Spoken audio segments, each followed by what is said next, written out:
Señor, te damos muchas gracias por este día, gracias porque has sido bueno, Señor.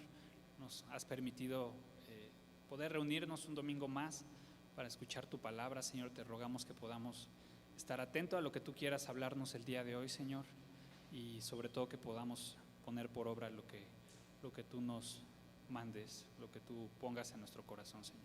Te lo pedimos todo esto en el nombre de Jesús. Amén.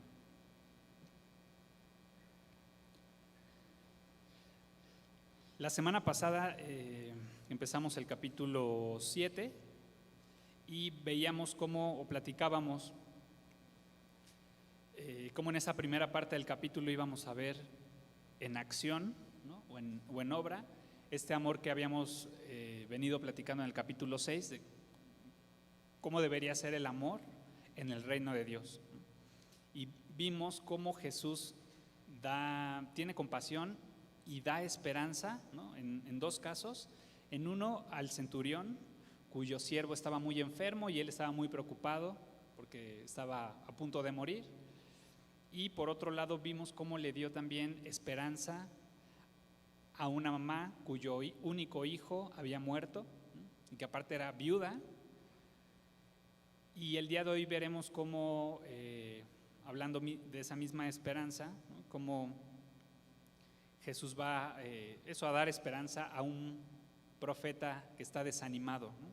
Que pese a todo lo que ha venido viendo y haciendo, pues dadas las circunstancias que ha estado viviendo, viene un desánimo a su corazón, ¿no? Entonces, vamos a Lucas 7, versículo 18.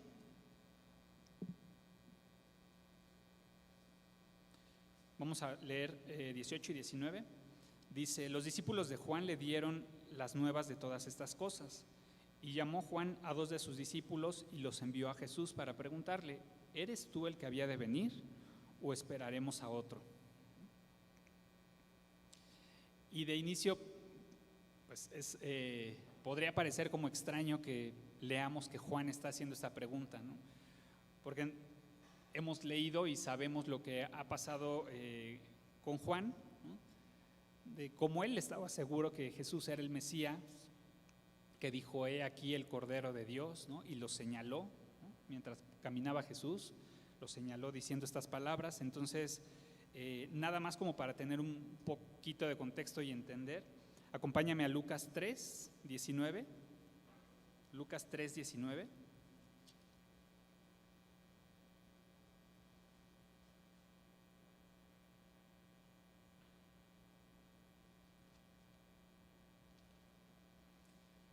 Dice: entonces Herodes el tetrarca, siendo reprendido por Juan a causa de Herodías, mujer de Felipe su hermano, y de todas las maldades que Herodes había hecho, sobre todas ellas añadió además esta: encerró a Juan en la cárcel.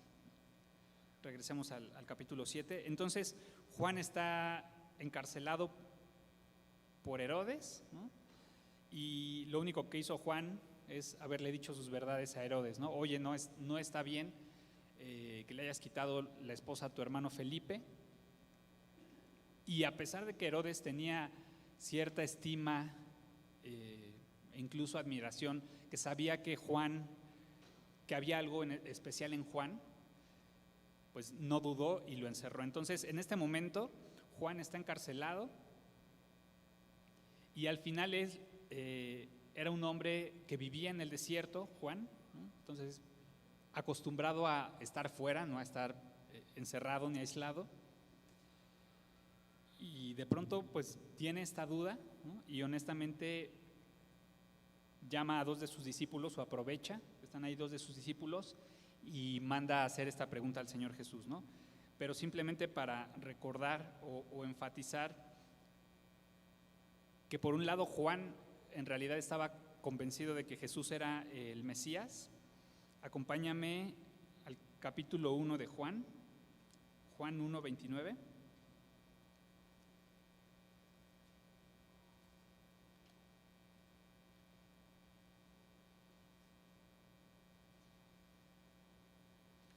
Juan 1, 29 dice: el siguiente día vio Juan a Jesús que venía a él y dijo: he aquí el Cordero de Dios que quita el pecado del mundo. este es aquel de quien yo dije, después de mí viene un varón, el cual es antes de mí, porque era primero que yo. Y yo no le conocía, mas para que fuese manifestado a Israel, por esto vine yo bautizando con agua. También dio Juan testimonio diciendo, vi al Espíritu que descendía del cielo como paloma y permaneció sobre él. Y yo no le conocía, pero el que me envió a bautizar con agua, aquel me dijo, sobre quien veas descender el Espíritu y que permanece sobre él, ese es el que bautiza con el Espíritu Santo. Y yo le vi y he dado testimonio de que este es el Hijo de Dios. Entonces, Juan sabía que Jesús era el Hijo de Dios y que era el Mesías. Como que en ese lado él estaba convencido. Sin embargo, pues al estar encerrado, ¿no?, al tener cierta expectativa, tal vez de lo que haría el Mesías, a pesar de que estaba viendo o sabía las obras que había hecho el Señor Jesús y que seguía haciendo, las circunstancias que estaba viviendo trajeron desánimo a su corazón y el desánimo lo llevó a la duda. Y pues a veces, a lo mejor te ha pasado a ti así, ¿no? A mí me ha pasado. De pronto empezamos a vivir por vista más que por fe, ¿no?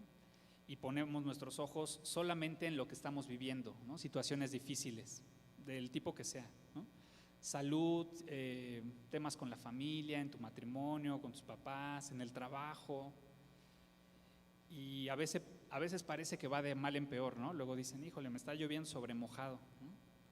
Y no termino una cuando ya me llega otra, ¿no? Y es normal que en esas ocasiones pues te preguntes y dudes, ¿no? A lo mejor dudas del Señor pues si está distraído, si está muy ocupado con asuntos más importantes, ¿no?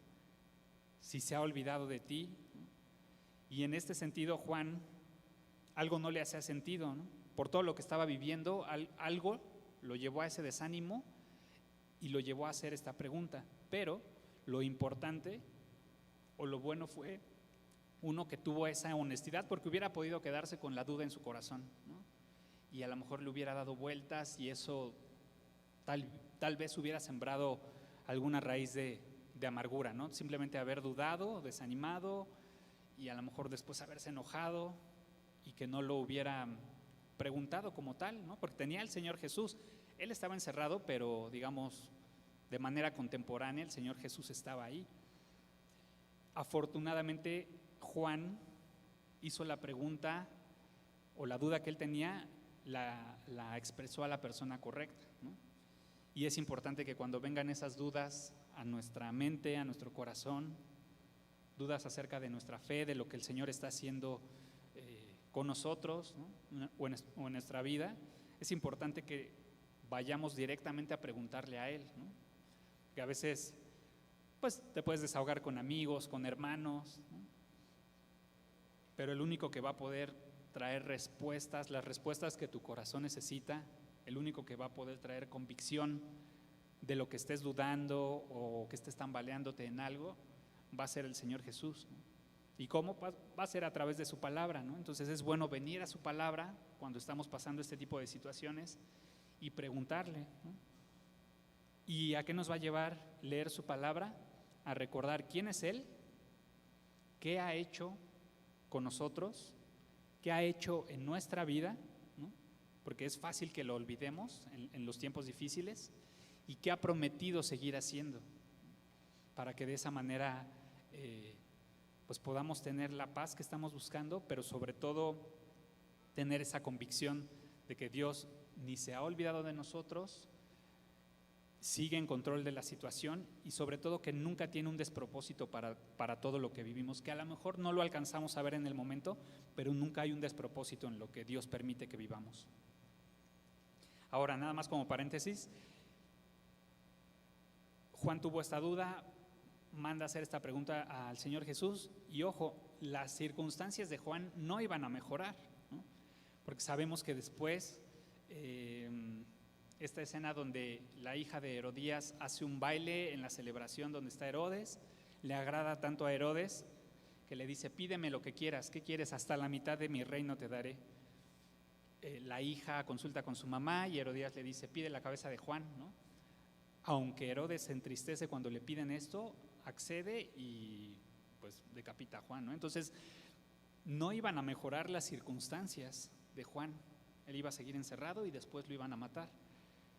Digamos, humanamente no iban a mejorar, pero por un lado él obtuvo la respuesta que necesitaba y que estaba buscando. ¿Eres el Mesías?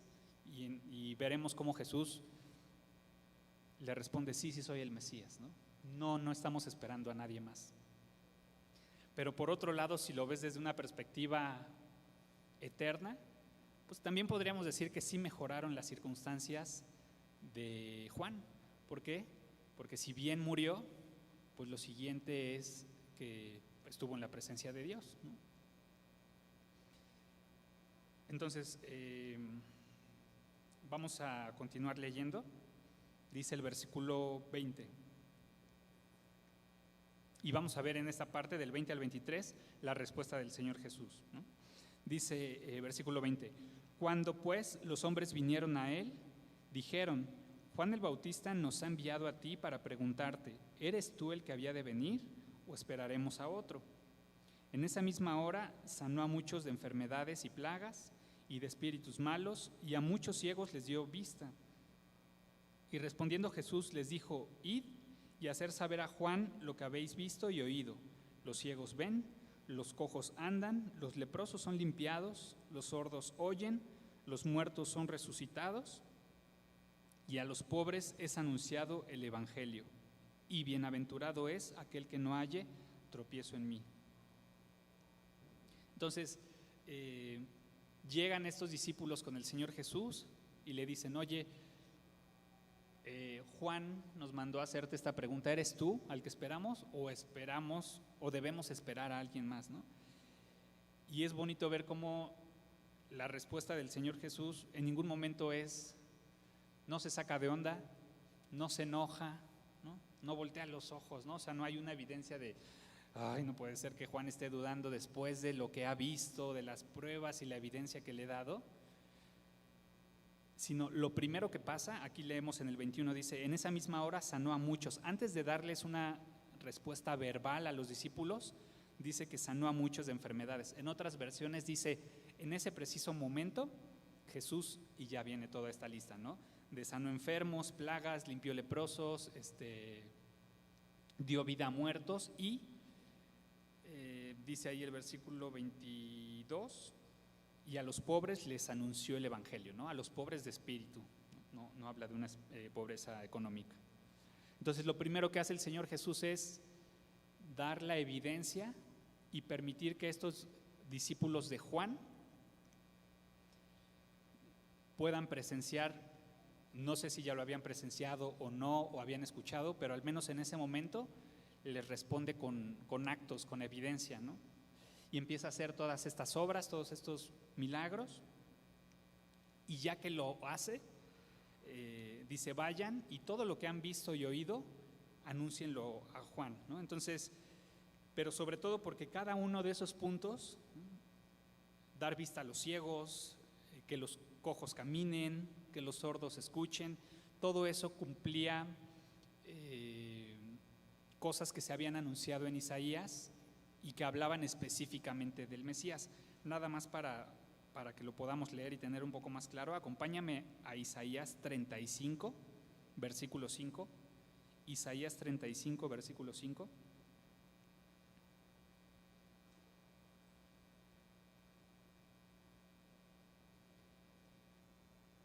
Dice, entonces los ojos de los ciegos serán abiertos y los oídos de los sordos se abrirán. Entonces el cojo saltará como un ciervo y cantará la lengua del mudo, porque aguas serán cavadas en el desierto y torrentes en la soledad. Ahí mismo en Isaías, vete unos capítulos adelante, al 61, Isaías 61, versículo 1. Dice, el Espíritu de Jehová, el Señor está sobre mí, porque me ungió Jehová, me ha enviado a predicar buenas nuevas a los abatidos, a vendar a los quebrantados de corazón, a publicar libertad a los cautivos y a los presos, apertura de cárcel. Entonces vemos que son puntos que el Señor Jesús está cumpliendo y que esto que acabamos de leer en Isaías estaba pues anunciado desde antes, que eran cosas que iba a cumplir el Mesías. Entonces básicamente Jesús está diciendo, pues díganle a Juan que sí soy el Mesías, que no esperamos a nadie y que las profecías se están cumpliendo por mí. Por eso les dice, vayan y digan, platíquenle a Juan lo que han visto y oído, ¿no? Porque además Jesús sabía que Juan conocía perfectamente las Escrituras, ¿no? Conocía la ley. Entonces cuando los discípulos fueran y le dijeran, pues ya le dimos tu mensaje al Señor Jesús, ¿no? ¿Y qué les dijo? Bueno, primero empezó a sanar enfermos, iban leprosos y los curaba, iban ciegos y les devolvía la vista, sordos que escuchaban, cojos o paralíticos que volvían a caminar. Y aparte estaba anunciando las buenas noticias a los pobres. Sabía el Señor Jesús que eso iba a hacer como a refrescar la memoria de Juan y decir, claro, es verdad, todo eso estaba anunciado por el profeta Isaías, que eso lo iba a cumplir el Mesías. Por eso hace ratito decíamos, ¿no? Es bueno que cuando tengas dudas, no es malo, es bueno pero lo bueno es que vengas con el Señor Jesús, ¿no? De esa manera honesta, así como lo hizo Juan. ¿Por qué? Porque así como tal vez pasó en la mente de Juan, ¿no? Y en su corazón, vas a poder recordar otra vez todo lo que el Señor ha hecho por ti, ¿no? Y ha hecho en ti y a través de tu vida, ¿no? Las veces que has sido fiel, veces pasadas que también tal vez dudaste y no estabas seguro de cosas, y que el Señor permaneció fiel, aun cuando nosotros tal vez no lo hacemos, no permanecemos fiel, Él permanece fiel, ¿no? Y misericordioso hasta el último momento. Pero también leíamos en el versículo 23 al final que decía, bienaventurado aquel que no halle tropiezo en mí. Algunas versiones lo traducen esto como bienaventurado aquel que no se ofenda conmigo, ¿no? Y podrías decir, bueno, pero ¿por qué dice esto de que el que no haya tropiezo en mí o que no se ofenda conmigo? ¿No? Y sabemos que si bien la predicación del Señor Jesús, ¿no?, era aceptada por muchos, y no solo aceptada, sino creída por muchos que venían al conocimiento de Él, ¿no?, del mismo Señor Jesús, y que creían que Él era el Mesías y creían todo lo que Él decía, también sabemos, y lo vamos a ver más adelante, cómo había gente que, sobre todo líderes religiosos, que se oponían y les costaba trabajo creer lo que Jesús decía, y no solo eso, sino que lo perseguían y buscaban atraparle y buscaban matarle. Por eso dice, bienaventurado aquel que no halle tropiezo en mí, o sea, que yo no le sea causa de tropiezo o que no se ofenda, sino lo contrario, ¿no? Más bien que en mí encuentra esa salvación, ¿no? O eso que están buscando.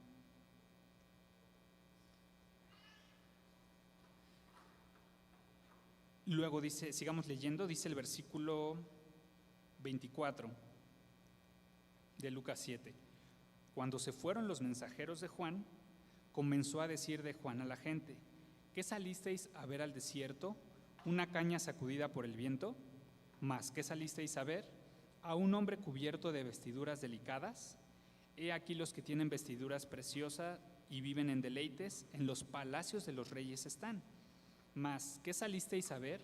¿A un profeta? Sí, os digo, y más que profeta, este es de quien está escrito, he aquí envío mi mensajero delante de tu faz, el cual preparará tu camino delante de ti. Os digo que entre los nacidos de mujeres no hay mayor profeta que Juan el Bautista, pero el más pequeño en el reino de Dios es mayor que él. Entonces, después de que el Señor Jesús les da esta respuesta a los discípulos que Juan había enviado, ¿no?, se van, y Jesús empieza de alguna manera como a hablar bien de Juan el Bautista, ¿no? Y podríamos decir, bueno, pero ¿por qué no se esperó?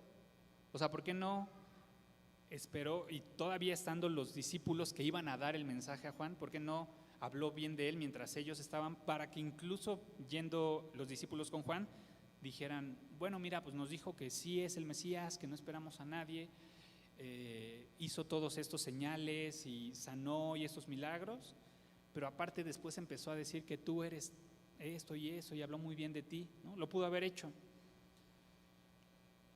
Pero al final, pues en su sabiduría divina, el Señor Jesús espera que ellos se vayan y meditaban un poco por qué sería, ¿no? Que esperó hasta que se fueran para hablar bien de Juan.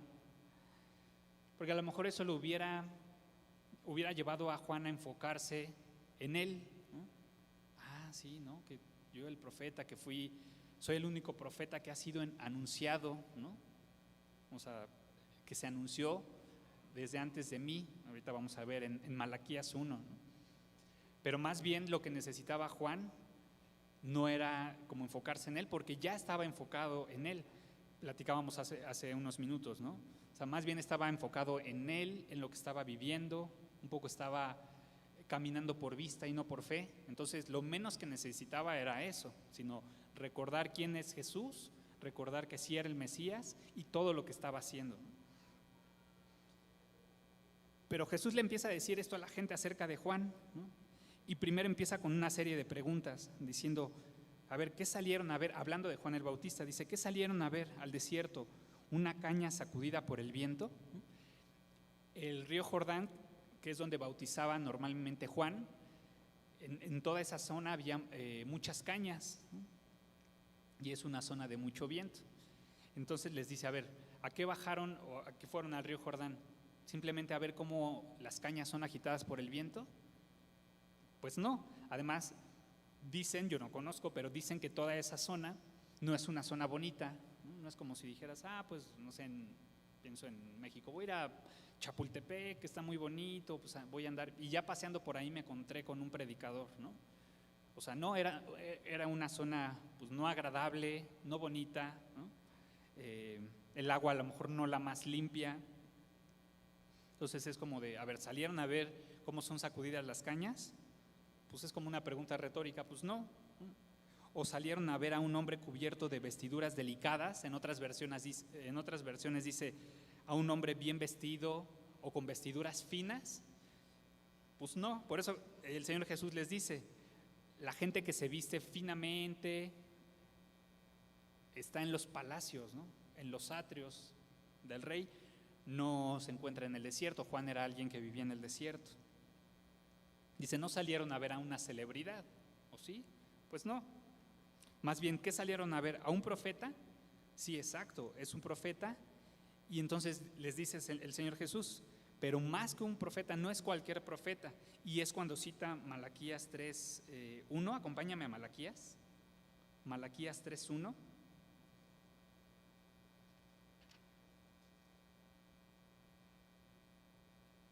Dice, he aquí, yo envío mi mensajero, el cual preparará el camino delante de mí, y vendrá súbitamente a su templo el Señor, a quien vosotros buscáis. Y el ángel del pacto, a quien deseáis vosotros, he aquí viene, ha dicho Jehová de los ejércitos. Entonces, por eso les decía, digamos, la venida de Juan el Bautista fue la única, o él es el único profeta que fue anunciado desde antes, el único. Por eso después el Señor Jesús en el versículo 28 dice, os digo que entre los nacidos de mujeres no hay mayor profeta que Juan el Bautista. ¿Por qué? Porque aún su venida ya había sido anunciada o profetizada.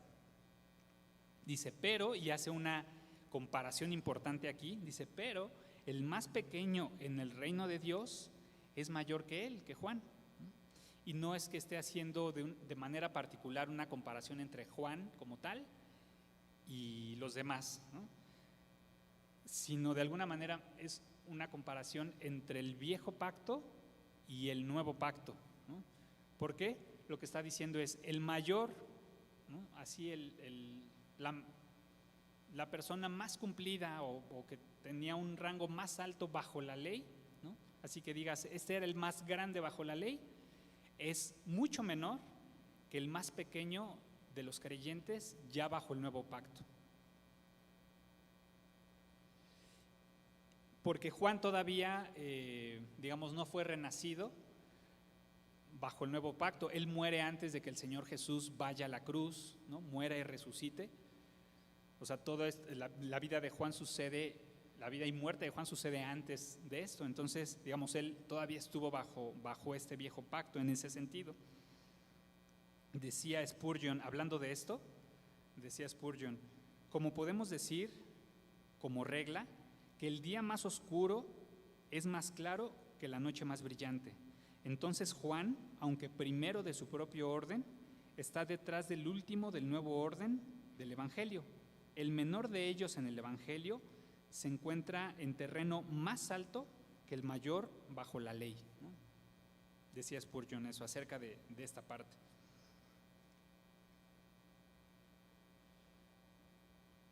Entonces, y les decía, es una declaración o un contraste, pues no solo bonito, sino impactante para nosotros, porque nos lleva a recordar todas las bendiciones que hoy en día como creyentes tenemos, ¿no? Dice Efesios 2 que estamos sentados en los lugares celestiales con Cristo, y eso es algo que Juan no vivió.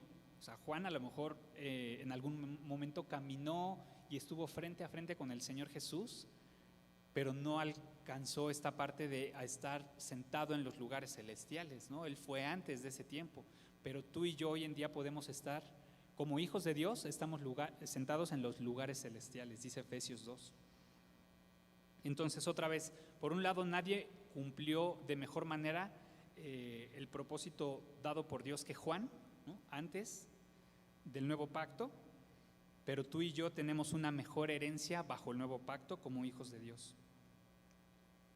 Ahora vamos a ver cuál fue la reacción a estas palabras de Jesús, ¿no? A la gente a la que le estaba hablando. Dice el versículo 29, y todo el pueblo y los publicanos cuando lo oyeron justificaron a Dios, bautizándose con el bautismo de Juan. Mas los fariseos y los intérpretes de la ley desecharon los designios de Dios respecto de sí mismos, no siendo bautizados por Juan. Entonces vemos como dos grupos de personas aquí, ¿no? En estos versículos 29 y 30. Por un lado dice el pueblo y aún los publicanos, ¿no? Los cobradores de impuestos, escucharon a esas palabras de Jesús, dice, y justificaron a Dios.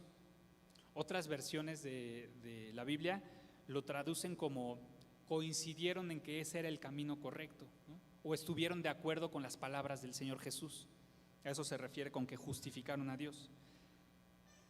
Y la evidencia era, o sea, tan estaban de acuerdo que en su momento se bautizaron con Juan. No es que en ese momento, dice, bautizándose con el bautismo de Juan, no es que en ese momento Juan los haya bautizado, porque recordemos que Juan está preso, ¿no? Que fue preso por Herodes, sino que tan estaban de acuerdo con las palabras del Señor Jesús que en su momento fueron bautizados por Juan. ¿Por qué? Este bautismo de arrepentimiento y perdón de pecados. Ese era un grupo. El otro grupo eran los fariseos e intérpretes de la ley. Dice que desecharon ¿a quién? A Dios, ¿no? No desecharon a Juan, no fue como de no estamos de acuerdo con lo que Juan dice, sino estaban desechando a Dios mismo y a Jesús, es decir, a Dios mismo, ¿no? No siendo bautizados por Juan. Y al final, esta parte de los líderes religiosos lo vemos a lo largo del ministerio del Señor Jesús, ¿no? Como, pues nada más, ¿no? Aunque ven las evidencias, aunque ven los milagros, aunque ven todo lo que está haciendo el Señor Jesús, ¿no? Ellos están más impactados y dicen, hablando de Jesús, habla blasfemias, ¿no? Y dice, o dice ser hijo de Dios, ¿no? Y solo hay uno que podría decir esas palabras, que es el Mesías, siendo Dios mismo, ¿no? Pero están viendo todas las evidencias y normalmente los líderes religiosos los ves una y otra vez persiguiendo a Jesús, ¿no? Acusándolo, buscando que lo tomen preso, buscando matarlo. Y también vemos al Señor Jesús a lo largo de su ministerio desenmascarando, ¿no? O haciendo evidente la hipocresía de estos líderes religiosos, y al final pues eso no le gustaba, ¿no? A todos los fariseos e intérpretes de la ley, ¿no? Era algo que pues chocaban con eso, ¿no? El Señor Jesús los desenmascaraba en cuanto a su hipocresía y pues no les gustaba, ¿no? Pero entonces estaba marcada esta división, ¿no? Por un lado era aceptado por la gente, creían y se bautizaban, y por otro lado los líderes religiosos, que eran los expertos en la ley y que de una manera lógica podrías decir, debieron ser los primeros en haber creído el mensaje. Ellos querían que las cosas se hicieran a su manera, esperaban otras cosas y al final decían, no importa. Por eso muchas veces dicen, no importa, no es un tema de evidencias, ¿no? A lo mejor conoces a gente que de pronto dice,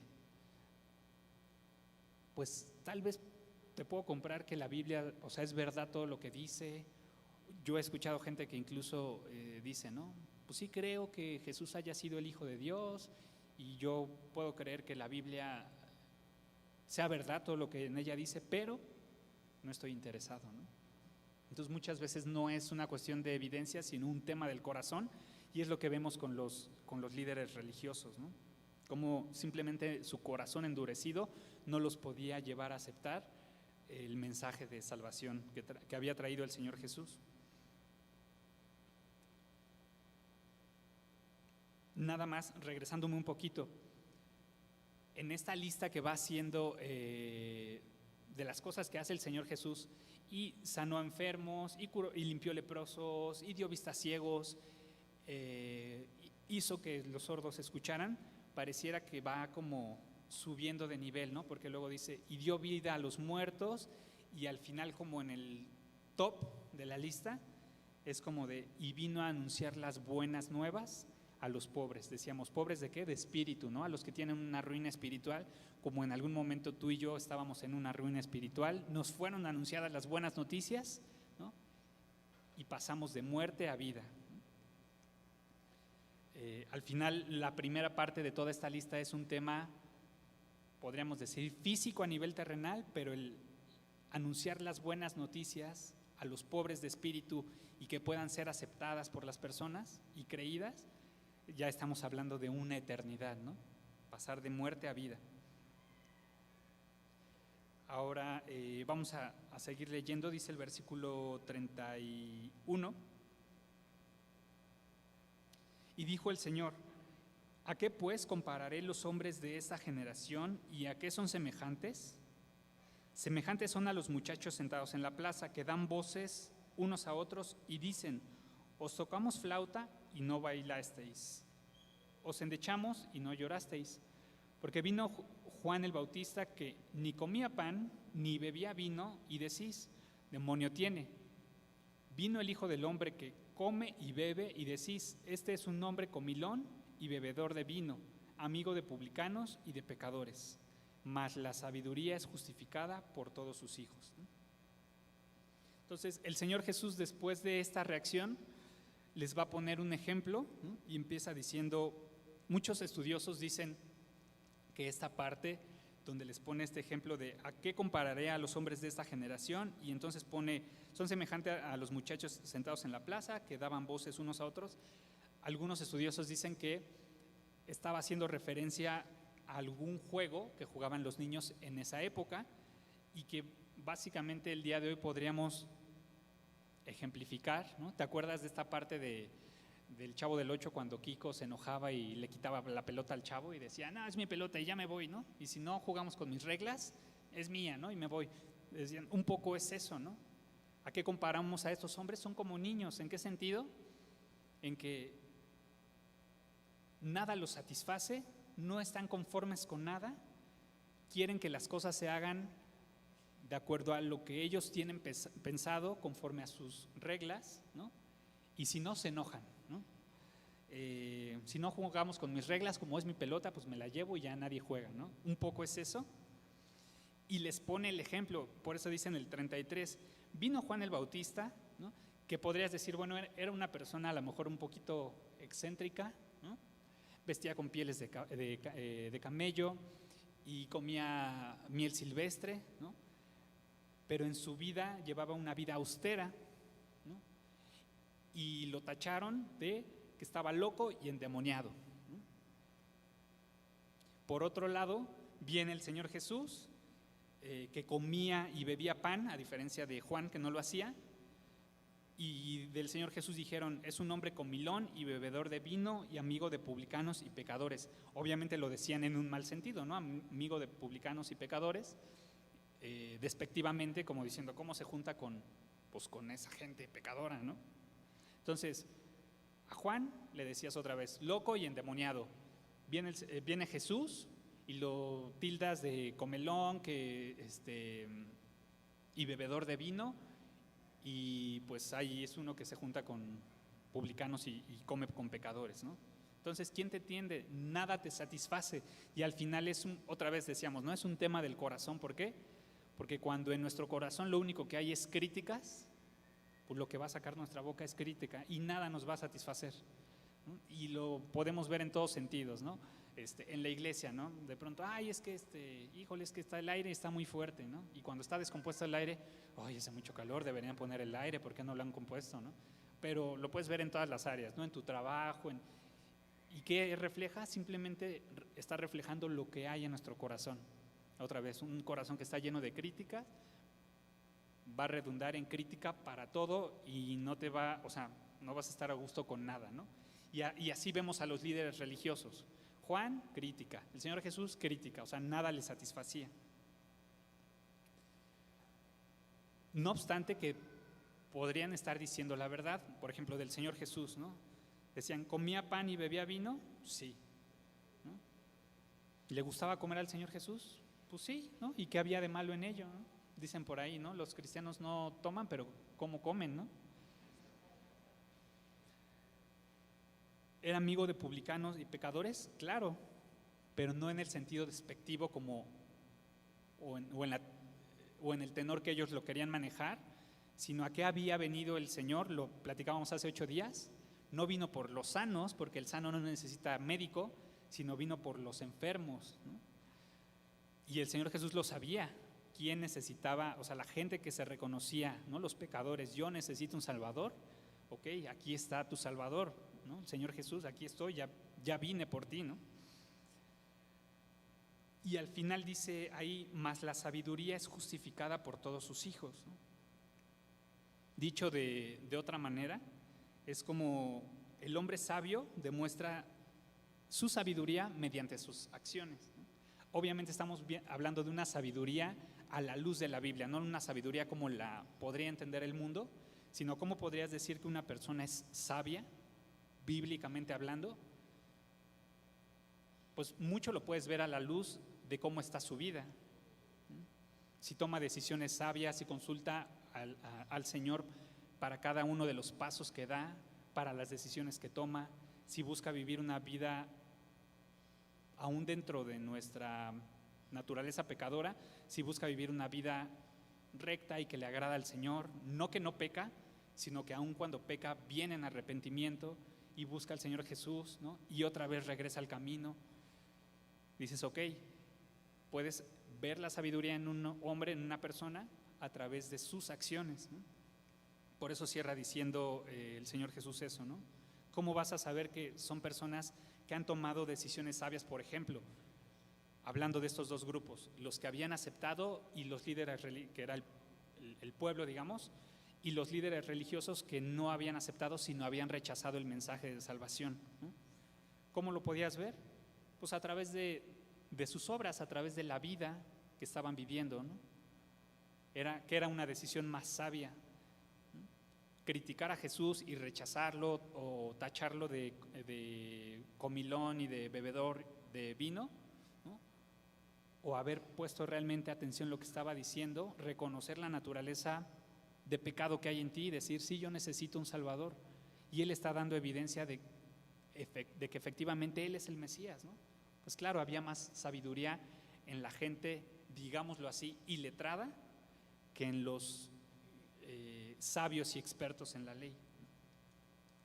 Por eso al principio decíamos, la semana pasada vimos cómo el Señor Jesús viene y da esperanza a un soldado romano que está triste, desanimado y preocupado por su siervo que está muy enfermo, y a una mamá cuyo hijo acababa de morir, ¿no? Y en este pasaje, el que vimos hoy, vemos cómo le está dando esperanza a un profeta, ¿no? que estaba desanimado, pese a que tenía o que caminó hombro a hombro con el Señor Jesús, se había desanimado, pero vemos cómo el Señor Jesús ni se enoja de que venga esta pregunta de Juan, sino busca darle la mayor convicción y certidumbre de que efectivamente él era el Mesías, que no esperaban a nadie más, ¿no? Y es una esperanza para nosotros en varios sentidos. ¿Por qué? Porque uno nos lleva a estar tranquilos que aun cuando vengan dudas, porque seguro que han venido dudas a tu vida de muchas cosas, hablando de nuestra fe, oye, ¿de verdad lo que dice aquí es la verdad? ¿He puesto mi fe en la persona correcta? A mí me ha pasado varias veces, ¿no? ¿Y eso está mal? No. Pero vemos que el Señor Jesús no se va a enojar, ¿no? Porque tengamos estas dudas, ni somos menos cristianos, ni somos menos creyentes. Es natural que vengan estas dudas y ver que aún Juan el Bautista las tuvo y cómo reaccionó el Señor Jesús ante eso, ¿no? Me da la confianza de, sé que puedo venir con él, ¿no? A buscarle, que es el lugar correcto, ¿no? Lo que hizo Juan, venir con el Señor Jesús a su palabra y decir, tengo estas dudas, ¿no? ¿Qué está pasando, Señor? Me siento, pues tengo dudas, ¿no? Me siento como que ando tambaleando, ¿no? Y el Señor Jesús nos va a recordar lo que le recordó a Juan el Bautista. ¿Quién es Él? ¿Quién es Jesús? Lo que decíamos al principio, ¿no? ¿Quién es Él? ¿Qué es lo que ha hecho en nuestras vidas? ¿Cómo nos ha transformado? Y sobre todo lo que ha prometido que seguirá haciendo, ¿no? Que va a llevar esta obra hasta el término, ¿no? Entonces nos da esa esperanza,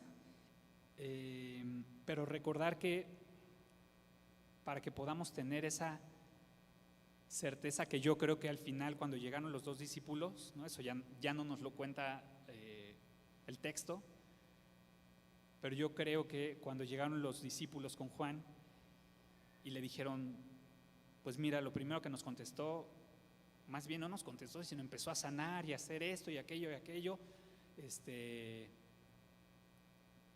yo creo que vino esta convicción a Juan y dijo, claro, ¿no? Es verdad, o sea, es como fue refrescarle la memoria, ¿no? Y que nosotros con esa confianza podamos venir delante del Señor Jesús para que Él pueda traer pues convicción, ¿no? Fortaleza en el área que estemos necesitando que traiga esta convicción y que sea Él el que nos responda la pregunta que tengamos en nuestro corazón, ¿no? En vez de acudir a otros lugares o a otras cosas, que sea el Señor quien nos consuele y nos responda, ¿no? Entonces, acompáñame a orar por esto. Señor, te damos muchas gracias porque eres bueno, Señor. Gracias por la obra de salvación que has hecho en nuestras vidas. Gracias porque nos has transformado, porque si bien no somos todavía lo que deberíamos ser, sin duda no somos lo que éramos al principio cuando tú nos rescataste, Señor. Y todo ha sido tu obra, Señor. Nosotros, como dicen por ahí, solo pusimos al pecador, Señor. Te rogamos que podamos recordar quién eres, que podamos recordar que eres nuestro Salvador, nuestro Rey, que vino a morir por nuestros pecados en una cruz y que resucitaste al tercer día, Señor. Que aun cuando nos asalten las dudas, los temores, la preocupación por las circunstancias que estemos viviendo, Señor, podamos tener esta convicción que no hay despropósito para lo que tú permites que vivamos, Señor, porque tú tienes pensamientos de bien y no de mal para con nosotros, Señor. Ayúdanos a recordar siempre eso. Te lo pedimos en el nombre de Jesús. Amén.